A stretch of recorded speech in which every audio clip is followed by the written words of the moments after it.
My name is Kirk Dunn, and this is the Knitting Pilgrim Talks. I'm an actor, writer, and knitter, and I'm also known as the Knitting Pilgrim. I earned that title because in 2003, I was awarded an Ontario Arts Council Chalmers grant to knit stitched glass, an installation of 3 large panels designed in the style of stained glass windows, which look at the commonalities and the conflicts between the 3 Abrahamic faiths, Judaism, Christianity, and Islam. They took me 15 years to knit. And when the project was complete, my wife Claire and I wrote a play called The Knitting Pilgrim about my experience knitting stitched glass and my research into interfaith relations. One thing that wasn't covered in the play was the meaning behind the imagery in the knitted panels. So, this series explores each section in conversation because, ultimately, the project is about having conversations with empathy and curiosity about how we understand and sometimes misunderstand each other. Welcome to the Knitting Pilgrim Talks.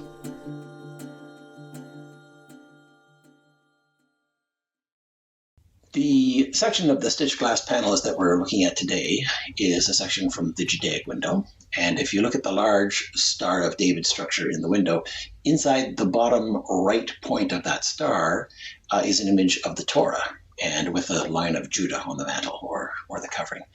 And just behind the Torah are 2 tablets referencing the 10 Commandments. And I included this imagery because the Torah is the original holy book for the Abrahamic faiths. Christians have the Bible and Muslims have the Quran, but the Torah came first. It's the foundation we all stand upon. And to tell us about the Torah, we are very fortunate to have with us today Rabbi Elise Goldstein. Rabbi Goldstein is a force of nature. As one of the first women rabbis in Canada, she's known for breaking down barriers by founding inclusive communities for learning and prayer. She was the founding director of Kollel, the Adult Center for Liberal Jewish Learning, and she served as the first female president for both Reform Rabbis of Toronto and the Interdenominational Toronto Board of Rabbis. She's won awards as an author, a columnist, and an educator. And if I were to try to list those awards, I would use up pretty much all the time that I reserved to talk to Rabbi Elise today. Rabbi Goldstein is presently the rabbi at the City Shul in Toronto, an inclusive congregation she founded. And having seen her perform in Solo Theater's The Clergy Project, I can personally vouch for the fact that she also does a mean jazz hands. Rabbi Elise, thank you for being here. Oh, thank you. What a nice introduction. Very sweet. Now, the Torah. Could I have picked a larger topic to talk to you about?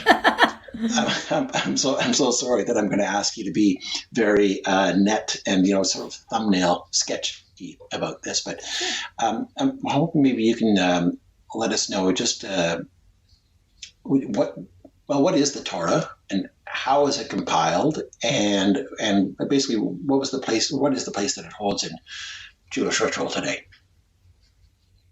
So I'm going to give you a 3-pronged answer because the word Torah has so many different layers. So on a very surface layer, the actual physical Torah scroll is what you would find in a synagogue setting.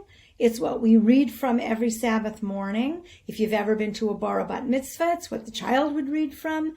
It's the scroll itself is our only object which we revere, but we don't have any really objects that are like central to us. But for example, if God forbid a synagogue was flooded or was on fire, you'd run in and try and rescue those scrolls. So the scrolls inside that Torah scroll is written the 5 books of Moses: Genesis, Exodus, Leviticus, Numbers, and Deuteronomy, in that order. So that's, I believe, what Christians would call the Old Testament. And I don't know if Muslims have a special name for that. extra Torahitic books like the prophets and the writings, Proverbs, Psalms, things like that, are not in that scroll. In that scroll that you see in a synagogue on the Sabbath are written the 5 books of Moses. So that's the first meaning of the word Torah, is the physical scroll itself. The second meaning of the word Torah is the 5 books of Moses. Like if you have a book in book form of the 5 books of Moses, you might call that the books of the Torah, even though it's not a scroll.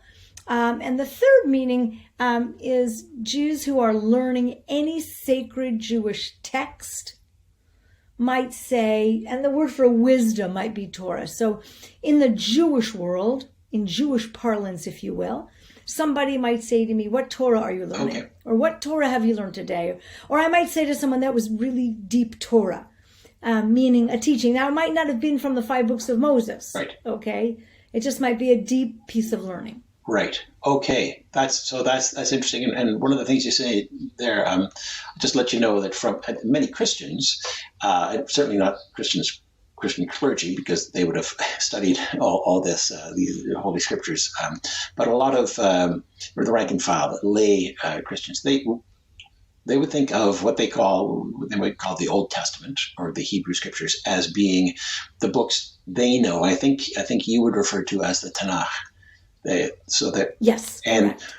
Because Christians tend to think of it as one big monolith, like there's the Old Testament, whereas you talk about the Torah as being those first 5 books. How are those first 5 books different than the other 2 sections, the Nevi'im, which are I think the prophets? Have I got that right? Prophets. And then the Ketuvim are the writings. Yes. Oh, you're good. You're very good. You got your Hebrew down there. The 5 books of Moses are what we believe, is godly inspired, or let's say Orthodox Jews might believe is actually God-given to Moses on Mount Sinai. They are the basis of all Jewish law and all Jewish tradition. The prophets we recognize were human beings who wrote their own books or were written about. And the writings some of the writings are attributed, for example, to King David, like the Psalms. And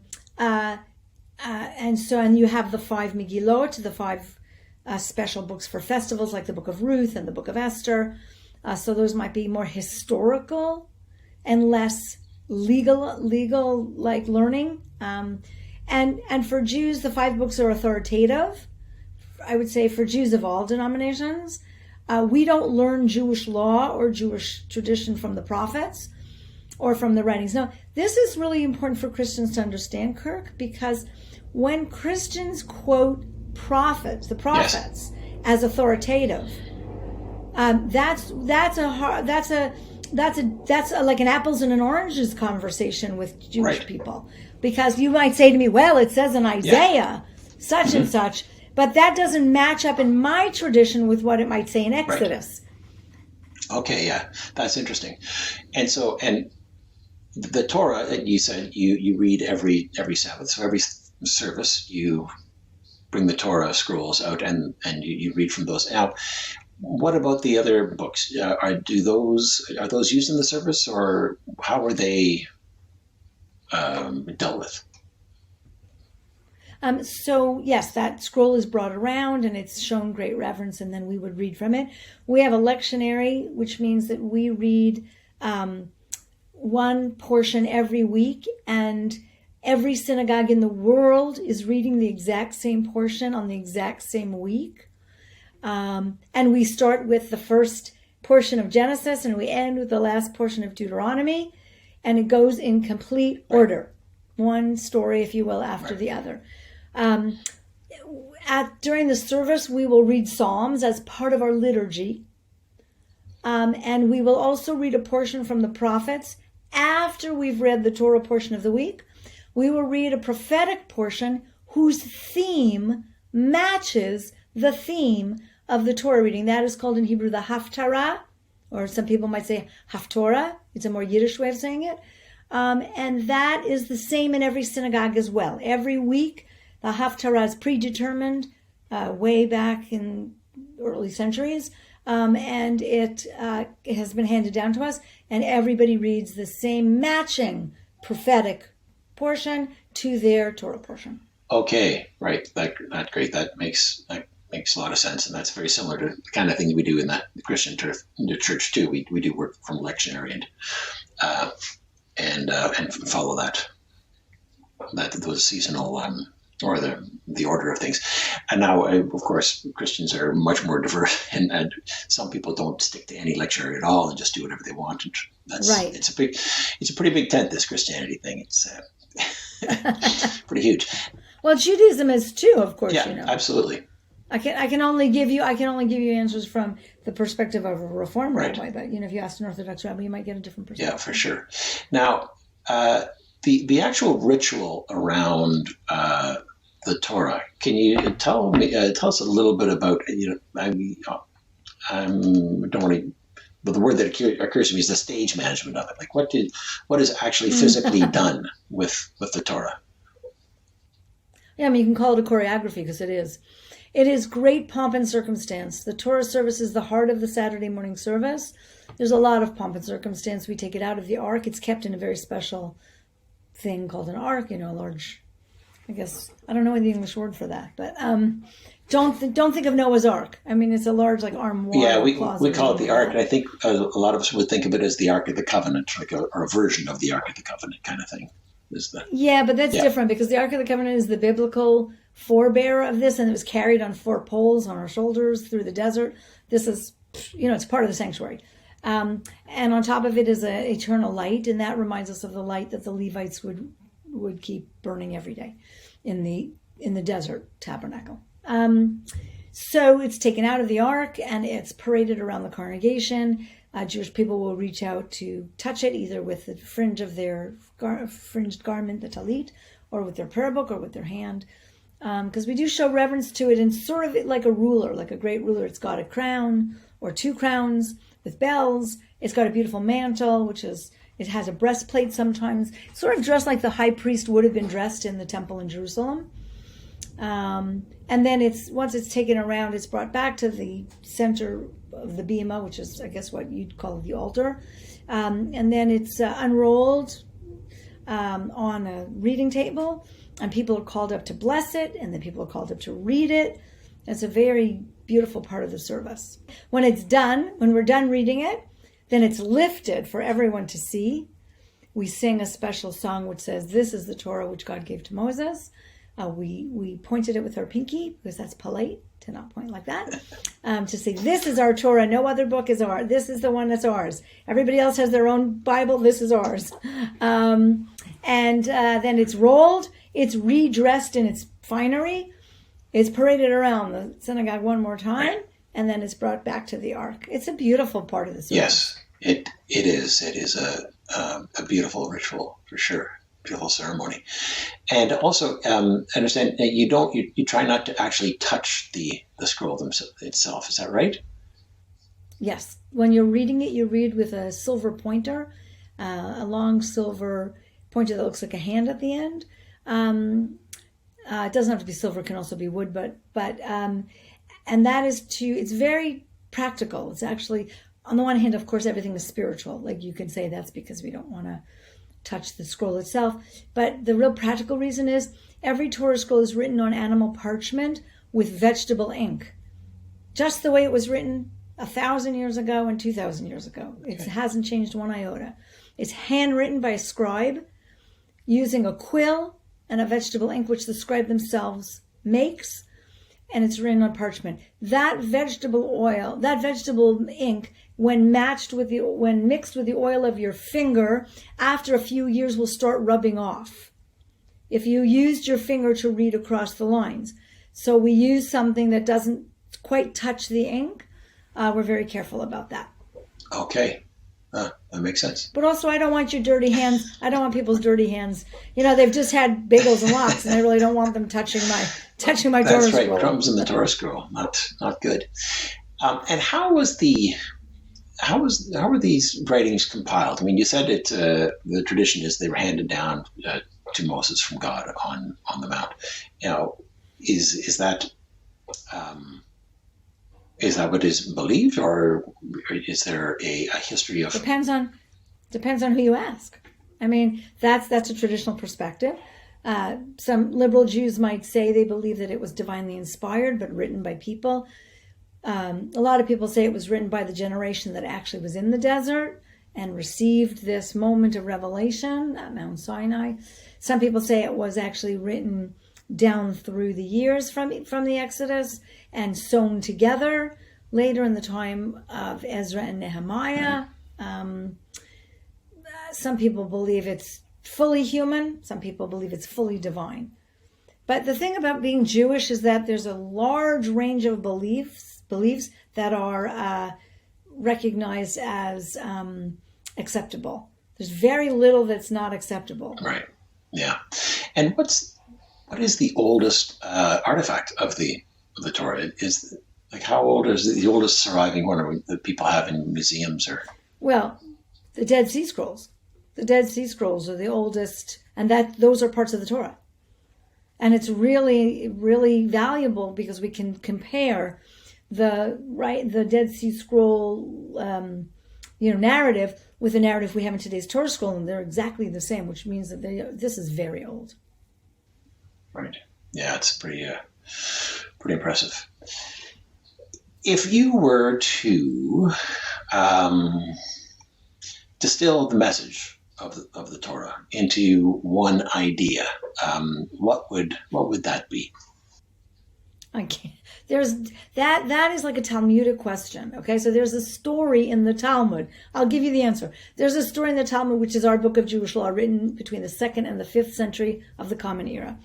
There's a story that a person a pagan wanting to become a Jew comes to two rabbis. One is named Hillel and one is named Shammai. These rabbis are, by the way, always conflicting with each other in the Talmud. And they go to Rabbi Shammai, who's known to be very strict. And they say to Shammai, teach me the whole Torah while I'm standing on one foot. Basically, they've asked what you just asked. Distill the whole Torah down to like a soundbite, okay? And according to the story, Rabbi Shammai smacks them in the head and says, you by asking that, you've proven to me you don't want to be a Jew. Then the same pagan goes to Rabbi Hillel. Teach me the whole Torah while standing on one foot. And Hillel says these famous words. What is hateful to you, do not do to your neighbor. That is the whole Torah. All the rest is commentary. Now go learn it. Right. Okay, so it's a beautiful story. So I could say to you, the whole essence of the Torah is what we read in last week's lectionary Torah portion. Love thy neighbor as thyself. V'ahavta l'reacha kamocha. All the rest is commentary. Go and learn it. I mean, that's simplistic, and that's what I would love to tell the world. There's a lot more, which is that in order to be a Jew, you have to do Jewish things. There's no dogma in the Torah. It doesn't say thou shalt believe. Right. Okay? Here are the things you must believe. It's not dogma. The Torah, the 5 books, are actually filled with you should keep the Sabbath. You should honor your mother and father. You should not eat the limb off a living animal. You should not eat creepy crawly things. You should dress in a modest way. You should have loving sexual relations. I could go on and on and on. To some people, this would sound like it's a whole lot of rules. Right. And of course, we Jews have suffered under this misgiven notion that the New Testament is the book of love and the Old Testament is the book of law. Yeah. That is not true, yeah. Right? They both have laws and they both have love. But the Jewish Bible is filled with ways to be Jewish. And that means ways to sanctify time and ways to sanctify space and ways to sanctify the self, that is the body. Okay? So if you ask me to distill it, I would say those 3 are equal to love your neighbor as yourself. And that is a fantastic answer. Thank you for that. And the thing that I find, so remarkable, and I was going to say ironic, but it's not ironic. It just makes perfect sense. Is that it's exactly what a Christian would say is, distilled to Christianity, which makes sense because, after all, Jesus was a good Jew. So, Absolutely. That's kind of where that came from. Absolutely. Kind of where that came from. Exactly. Yes, the irony of it all. That was fabulous. Rabbi Elise, thank you so much. Really appreciate your taking the time, and I wish you all the best. Thank you so much for asking me. Thank you, Rabbi Elise. If you'd like to know more about the great work Rabbi Elise is doing at the City Shul, or if you'd like to contact her, you can go to www.cityshul.com. That's www.cityshul.com. This has been an episode of the Knitting Pilgrim Talks. We'd like to thank the Ontario Arts Council for their support of this conversation series and their funding of Stitch Glass, and the Toronto Arts Council and the Canada Council for the Arts for their support of the Knitting Pilgrim Show. If you'd like to hear more conversations like this about interfaith matters, stitched glass, and knitting, please check out our episodes at kirkdunn.com or the Knitting Pilgrim YouTube channel.